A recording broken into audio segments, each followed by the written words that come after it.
తండ్రి చనిపోయిన తర్వాత కన్న తల్లి భారమని భావించిన ఓ కొడుకు ఆమెను వృద్ధాశ్రమంలో చేర్పించాడు. ఆ తల్లికి వచ్చే పెన్షన్ డబ్బును వృద్ధాశ్రమానికి నెల నెలా కట్టేవాడు. అమ్మ గుర్తుకు వచ్చినప్పుడు ఏ అమావాస్యకో ఒకసారి చూసి వచ్చేవాడు.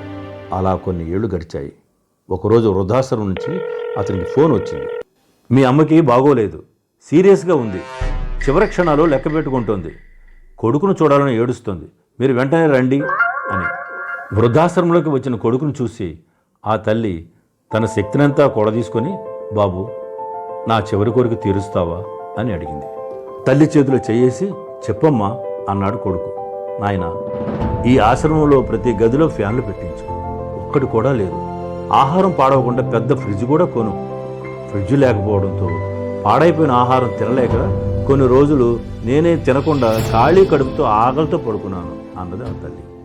అమ్మా, ఇన్ని రోజుల నుండి ఇక్కడ ఉన్నావు కదా, నేను చాలాసార్లు నిన్ను చూడటానికి వచ్చాను కదమ్మా, ఎప్పుడు కూడా చెప్పలేదే, మరి ఇప్పుడు ఎందుకు చెబుతున్నావు అమ్మా అని అడిగాడు. బాబు, నేను ఎలాగోలా వేసవిలో వేడిని ఆకలి బాధని తట్టుకున్నాను, కానీ రేపు నీ పిల్లలు నిన్ను కూడా ఇక్కడ చేర్పిస్తే నువ్వు తట్టుకోలేవురా నాన్న అని చెప్పి ఏడ్చింది. కన్న తల్లిదండ్రులను వృద్ధాశ్రమంలో చేర్పించే కొడుకులకి ఈ మెసేజ్ అంకితం. ఈ వీడియో చూసి కొందరైనా మారుతారని ఆశిస్తున్నాం.